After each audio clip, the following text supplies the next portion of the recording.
Hello friends, welcome back to my YouTube channel Reasons and Logics. Here I am back with lecture number 2, and in this video the topics which I would be covering are Coulombs law, then Coulombs law in vector form,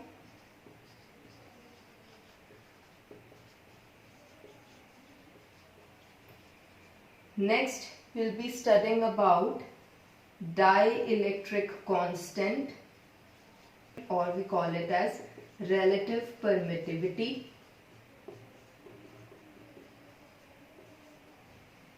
and finally the superposition principle.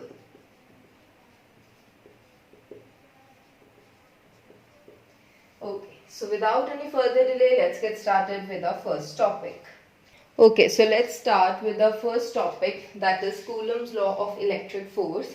Firstly, we'll write its statement. So according to this law, the force of attraction or repulsion between two charges is number 1, directly proportional to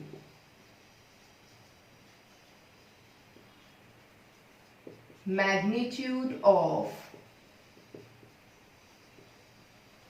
product of two charges. Number 2, inversely proportional to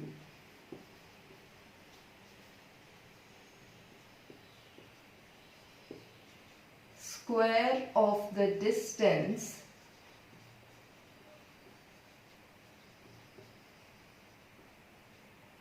between two charges, and this force always acts along the line joining two charges. Clear?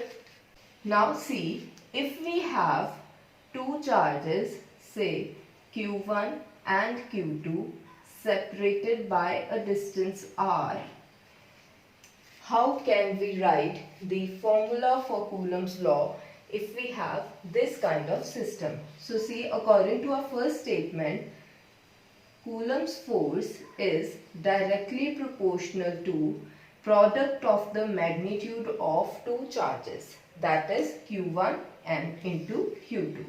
According to second statement, force is inversely proportional to the square of the distance between two charges. So, combining these two equations, we get F is directly proportional to Q1 Q2 upon R square. Now we know that we can very easily remove this proportionality, and we get F is equal to K Q1 Q2 upon R square. So this is the mathematical form for Coulomb's law. Now next we should know what is this K. This K is known as electrostatic force constant,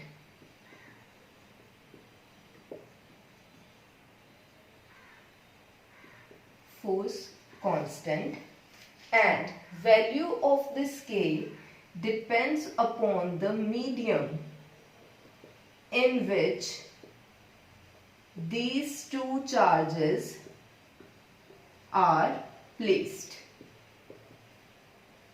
Fine. So depending upon the medium in which Q1 and Q2 are placed, value of K varies accordingly. Now suppose we have a free space.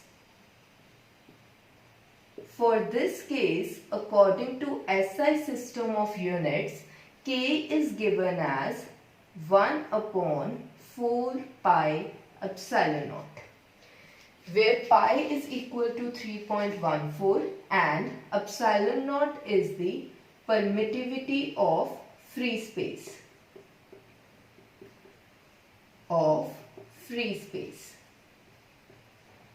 This I'll explain in a while, but you should remember that value of this epsilon naught is 8.85 into 10 raised to power minus 12 Coulomb square per Newton per meter square.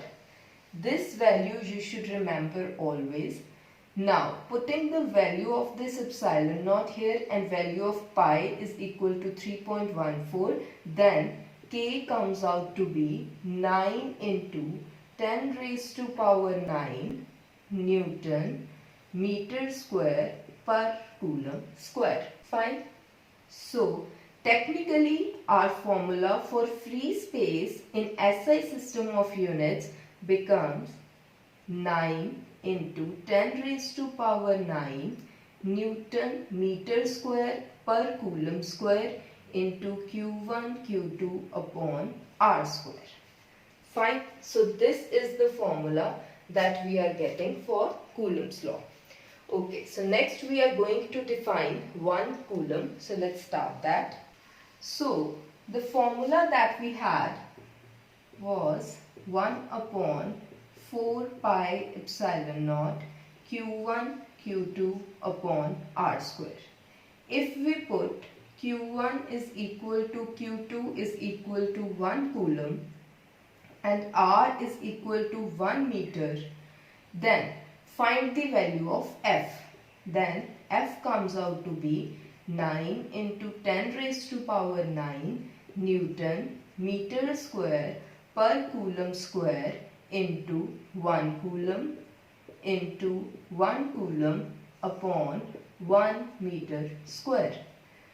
So F comes out to be 9 into 10 raised to power 9 Newton.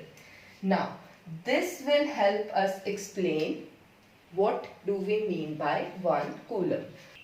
So 1 Coulomb is nothing but the amount of charge that repels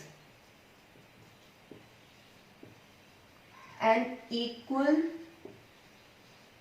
and similar charge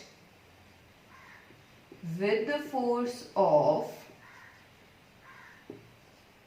9 into 10 raised to power 9 Newton when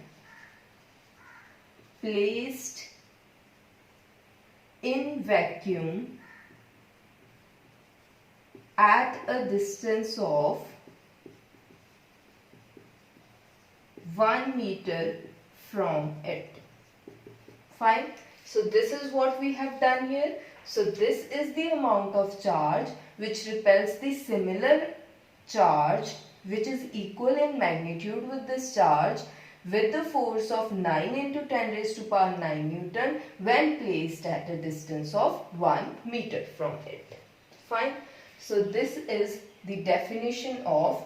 Next we are going to study the definition of charge, that is 1 stat coulomb. That is, we are going to deal with the CGS system now. Let's do that.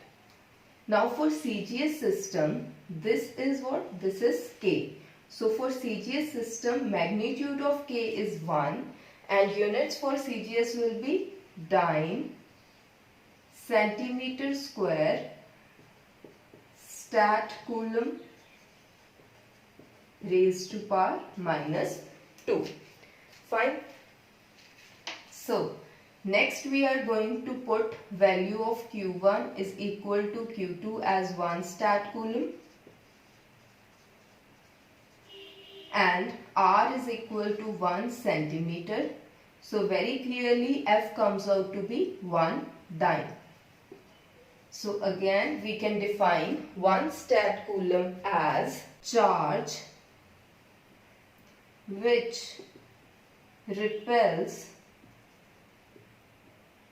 an identical charge in vacuum at a distance of 1 centimeter from it with the force of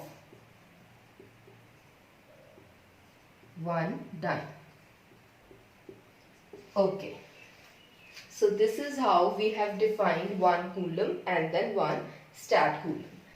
Now, next topic is Coulombs law in vector form. So firstly we'll draw a figure C. Here we have a charge Q1, here we have a Q2, and they both have say same sign. Fine. And let magnitude of the distance between these two charges be R. This is just the magnitude. Now we said that the force always acts along the line joining these two charges. Since they both have same sign, so they will repel each other. So if we have to find the direction of the force on Q1 due to Q2, that force will be F12 and vector, since we are going to deal with vector only. And what will be the direction of this F12? This will be in this direction, because when this will try to exert force on Q1, they both will repel each other and try to move away. So ultimately, since this is exerting force on Q1, so Q1 will move away and this will be the direction of the force. So this line shows F12 vector.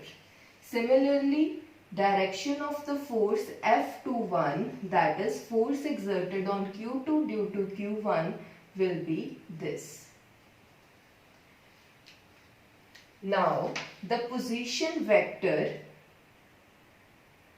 when Q1 exerts force on Q2 is R12 vector. Fine, because we are moving from here to here. That means if this is A and this is B, so here we have to find vector RAB when we are dealing with the force F21. That is, when we have to find force exerted on Q2 by Q1, in that case the position vector that we have to deal with is R12, that is from Q1 to Q2, because Q1 is exerting the force on Q2. Similarly, now this RAB is nothing but R12 in our case. Similarly, when we are dealing with F12 vector, that is force exerted on Q1 by Q2, the position vector that we are going to use is R21. Fine? Okay, so now let us write our formula. Firstly, let us write for F21 vector, that is the force F21 is force exerted on Q2 by Q1. Now F21 vector becomes K. This Q1 and Q2 is as such, R square is as such. The only thing that we need to add here is the direction of this force. Now direction of this force will be given by the unit vector, which in our case will be derived from the position vector. Fine. So that position vector, let us represent it by something, say x cap. Fine. Now we have to find what will be this x cap. What is the direction of F21? That is in this direction. And which position vector is in this direction? That is R12 vector. Now we have to find the value of this x cap. This x cap is nothing but R12 cap. that is the unit vector of R12 position vector. This is nothing but R12 cap, that is R12 vector upon magnitude of that R. Fine. So just put value of x cap as R12 cap and we'll get our formula. So F21 will be equal to Q1 Q2 upon R square into R12 cap. Similarly, when we are finding the force F12, that is the force on Q1 due to Q2, it will be equal to Q1 Q2 upon R square, and what will be the unit vector? Since this force is in this direction and the position vector in this direction is R21 vector. So we have to write here R21 cap. So this is the formula for force exerted on Q1 due to Q2, and this is the formula for force exerted on Q2 by Q1 in the vector form. So this is the simple representation of Coulombs law in vector form. Okay. Now our next topic is dielectric constant or relative permittivity. Here you'll get to know what do we mean by epsilon naught or permittivity. So firstly we'll write the definition of permittivity.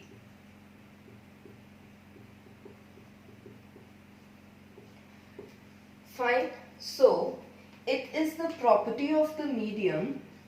It is the property of the medium which determines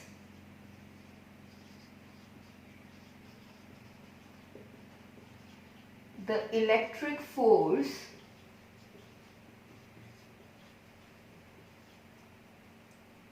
between two charges situated in that medium.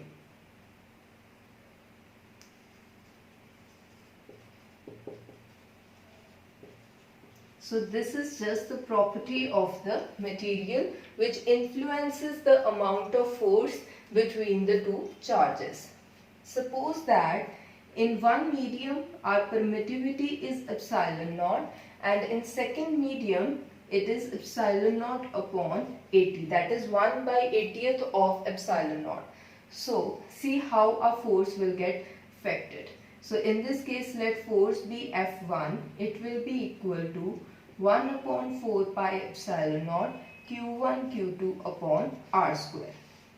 Fine. And let in this case force be F2, rest of the things remain same, only permittivity changes, and so here we'll have this into Q1 Q2 upon R square. So simply we get F2 is equal to 80 upon 4 pi epsilon naught Q1 Q2 by R square. Now this 80, if we take it out of bracket, and this rest value is nothing but F1. So that means this is how the force will get affected if we just change the medium and rest of the things remain same. So this is what we mean by permittivity.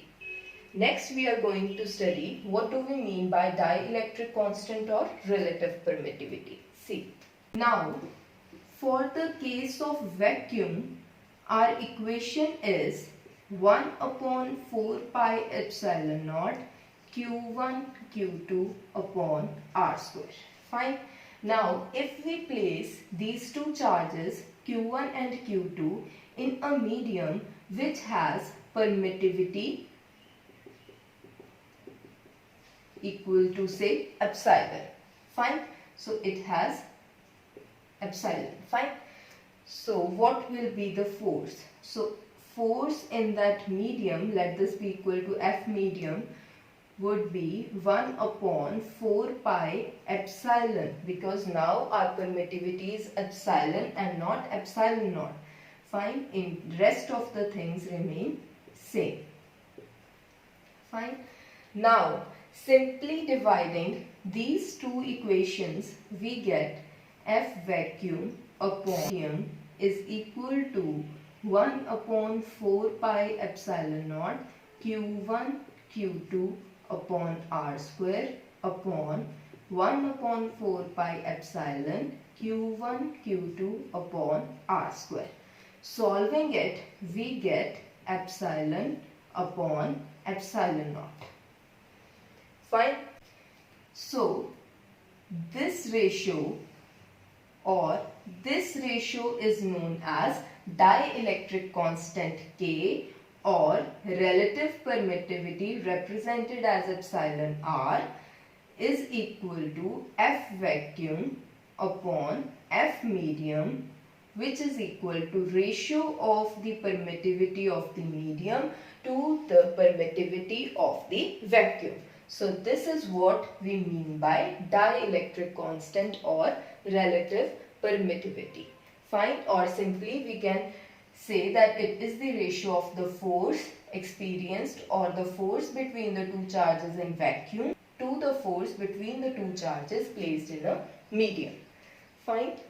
Okay. So our next topic is superposition principle or forces between multiple charges. Firstly, let's write its statement. According to this principle, when number of charges are interacting, the total force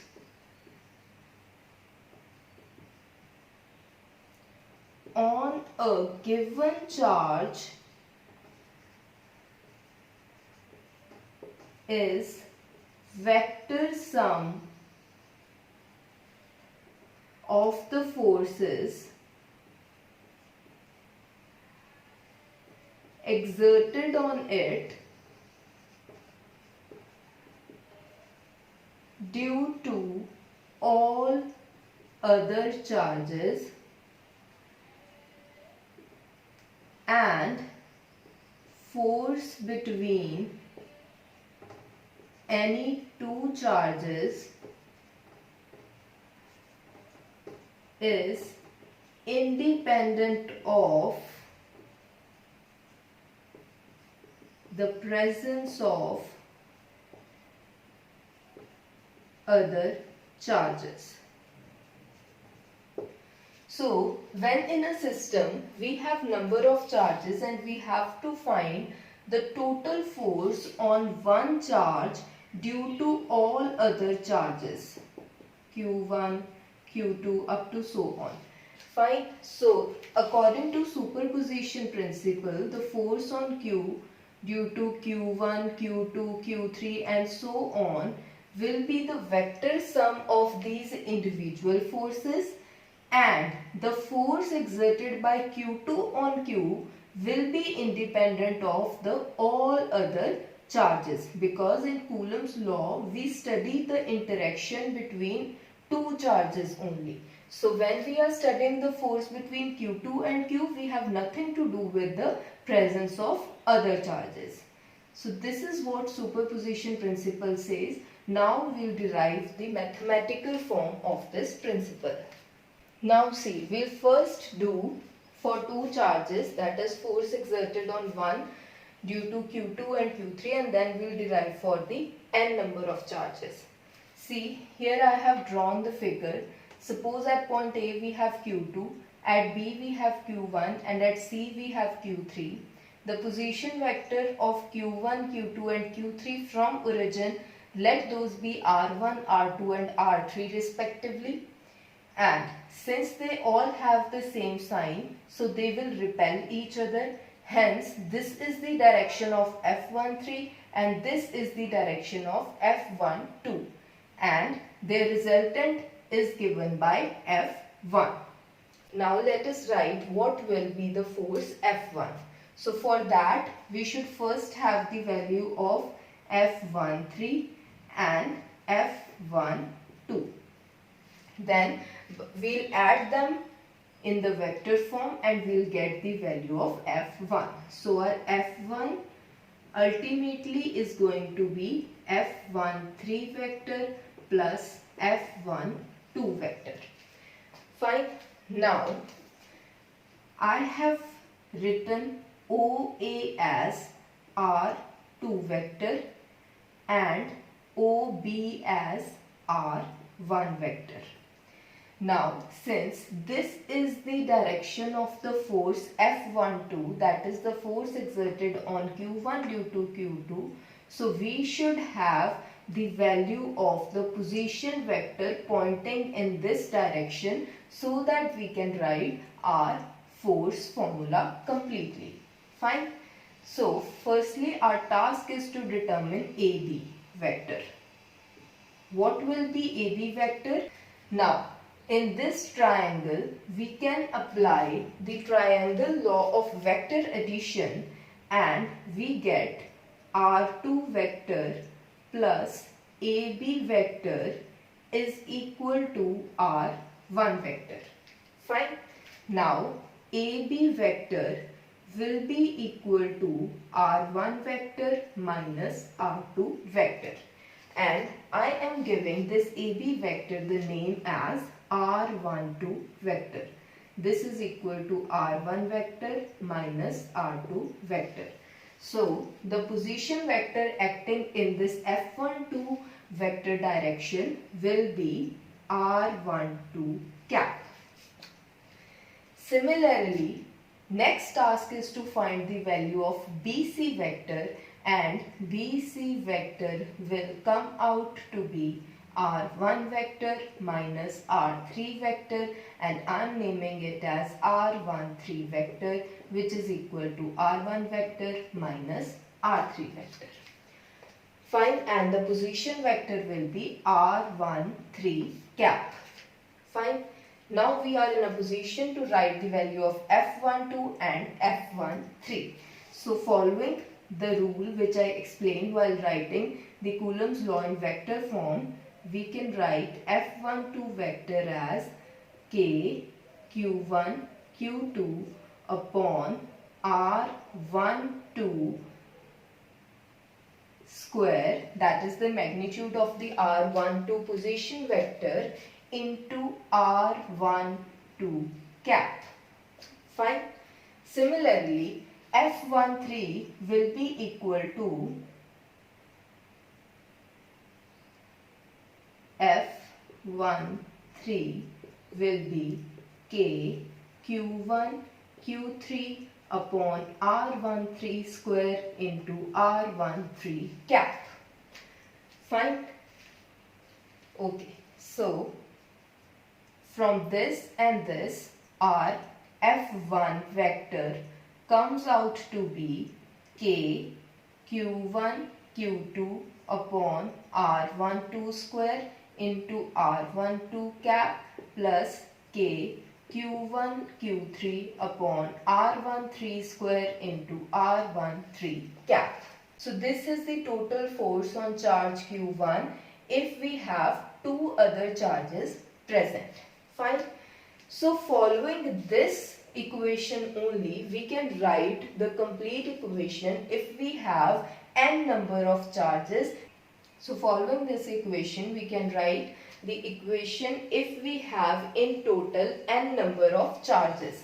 See how? In that case, force exerted on F1, that is force exerted on Q1 due to all other charges will be, K is going to be common, that is 1 upon 4 pi epsilon naught.